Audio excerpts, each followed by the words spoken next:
It's an old white one, without stripes. I don't want stripes all over me. Never heard such nonsense. We didn't think what colour clothes we had on in the war. Lucky to have any clothes at all with everything on coupons. And besides... This programme for an official government announcement. An enemy missile attack has been launched against this country. It is estimated that the missiles will arrive in approximately 3 minutes. 3 minutes. God almighty, Dutch. There's only 3 minutes to go. Oh dear, I'll just Stay get the washing. indoors and take Come cover. back, you stupid bitch, and Lie get in the down. shelter. How dare away you from talk to me windows. like that, James? Shut up and get in. There's no need to forget our Do not manners look at just the because sky there's a or war through on. Shut up, I'm trying to listen. Take shelter immediately. I've Repeat. never heard such language An in all my enemy life. For missile God's attack sake, shut has been up. launched Oh against this dear, country. I've left the Do oven not on. leave your Get in, homes. get in, Stay get in. indoors The and take cake cover. will be burned. Lie down. Keep away from windows. Cover your head and eyes. Do not look at the sky or through windows. Take shelter immediately. Repeat. Stay indoors. Do not leave your home.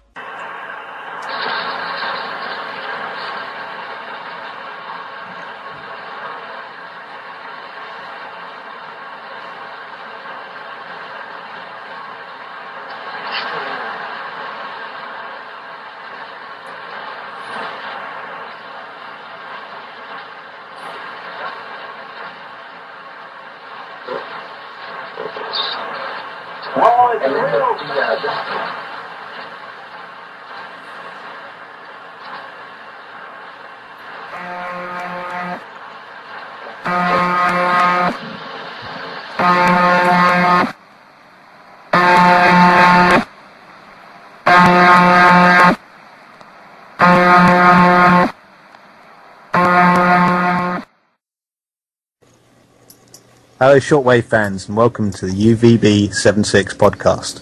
I am Web Weasel, your host, and tonight I have with me both of my co-hosts. We have Presented in 4D. Hola. And we have Danix, our post-production master. Say hi, Danix. Hello. Okay, we've had such a great response for our first podcast. Thank you everyone who listened. We've had over 370 odd downloads as far as we can tell at this stage, which is fantastic. We didn't expect anyone to listen to our ramble on Skype that we mixed up and put online, so thank you very much for listening last time, and if you're a new listener, thank you very much for joining us this time. Also, a few more thank yous to get out of the way quickly. We've got to thank Lade, of course, for putting up the UVB-76 repeater. Of course, I've got to remind you of the URL. It's UVB-76.blogspot.com. Yeah, thank you very much, Lade. Without you, most of us wouldn't be here in UVB at all, so yeah, great. We also want to thank SG, who most of you probably know from the forum and from IRC. He put a link for our podcast up on his website, Security Guardian, so thank you very much, SG. We really appreciate it. Right, of course, we're going to have some show notes put up tonight to guide you through some of the links to the longer versions of the recordings that we're going to sample in the show. So if you want to find them, have a look at them on UVB-76.cba.pl, where you'll find the podcast website, of course. Okay, and tonight we're going to give you a rundown on everything that's happened with UVB transmission-wise since it really piqued its interest in June this year. And Presented is going to give us a summary of the activity over the last couple of months. Presented? Alright, just a little quick summary. We've had all viewer or upper sideband transmissions on 4625, suppressed lower sideband like normal. Typically every day, some days recently have been skipped. We've really had UVB until about September 7th, 10th area, and recently it's all been MD-ZHB.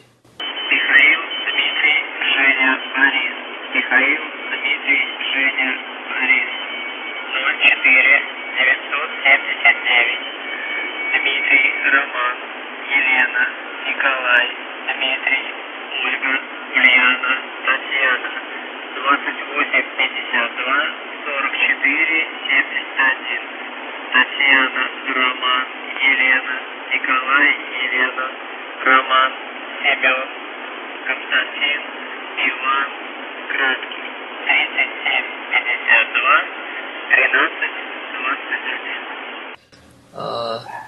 Yeah, they're typically from 6 a.m. to 1700 or 1200 to 1600 sometimes, all UTC.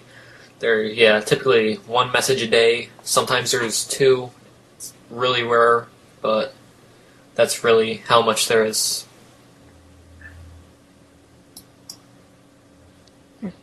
Okay, on the 30th of September, we had 7 messages, didn't we, guys? And that really surprised us. 7 was a lot. I don't know why there could have been that many that day.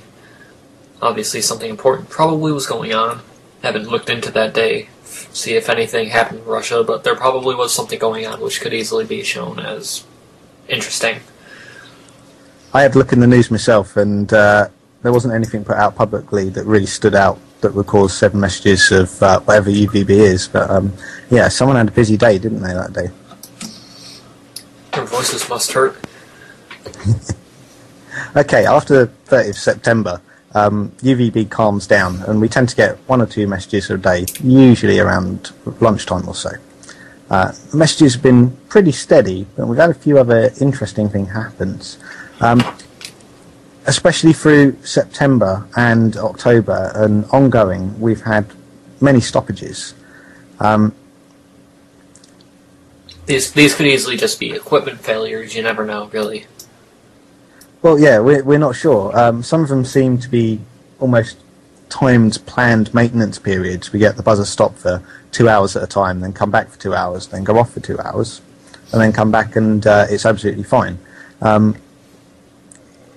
It's very odd. We've definitely had a few periods where it's been entire days when we've lost the buzzer, so really puts the dead man's hand theory to rest. There's no way this thing can be used as a dead man's hand. We've had stoppages of many days, so sorry everyone who's scared of nuclear war, it's not the case with this one. Anyway, I'll give a summary. Through September, we definitely had a lot of outages. September the 1st to September the 2nd. Then September the 2nd, for a few hours again, we had a lot of stoppages that day, and that I don't was even the day. think that could be considered a stoppage, since the cycle of continue what we were saying, and I'll add on to it. Yeah, exactly. But that was the interesting day because we got Swan Lake played over the system, which was Dancing with rather Little entertaining. Swans, yeah. It was, I believe, I'm not completely sure. It was 10 times of a buzz, and then it played just a little static, then Swan Lake, and then more buzzes. This could potentially just be a little test period, or testing anything really, due to how clear Swan Lake was on USB. Like, if you're a radio amateur or just a shortwave listener, you know how on single sideband, how low quality the audio is. But they were playing really high quality music, and we'll probably have a recording here. Yeah, we'll play the recording in a second.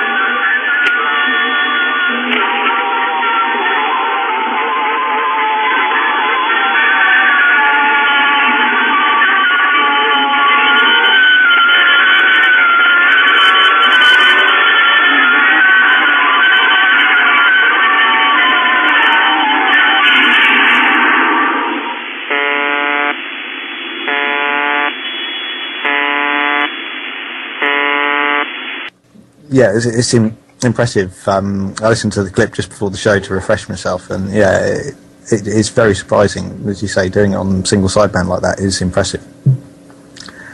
So that day's a bit odd. Lots of stoppages, but Swan Lake really stood out as an exception. We then go for a few days, September the 3rd to September the 8th. Now, that's definitely a long period of time. A few stops during the day, maybe for a day or two. Yeah, you can understand maybe routine maintenance or something went wrong with the transmitter or something along those lines. But a stop for that long, well, dead man's hand, no way. When it came back, it was a lot more powerful. The volume of the buzzer coming through in the reception was a lot better, and it was noticeable for radio operators around Europe. I could even pick it up over here in New York. It was that good. It was probably, I could pick it up for about half an hour. I never even moved out of my seat, so I could grab my camera and get a recording of it. I was like frozen in my chair. Wow, I actually just picked this up. It's quite incredible. Incredible. You remember being there at the time and your excitement. It was amusing. Well, no, that was a different time actually. It just after the first podcast, I picked it up, and I actually didn't get it recorded. But Will Weasels here was here to hear it. But when it came back, it was extremely loud. Yeah, imagine the irony.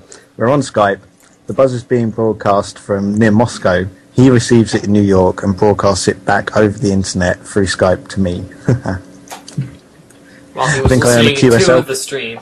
I think I get a QSL card from you for that one, don't I? You never know. Actually, we're planning on emailing the Russian embassy here, see if I could get QSL from it. I think it'd be worth a try. Probably get no response, but you never know, man.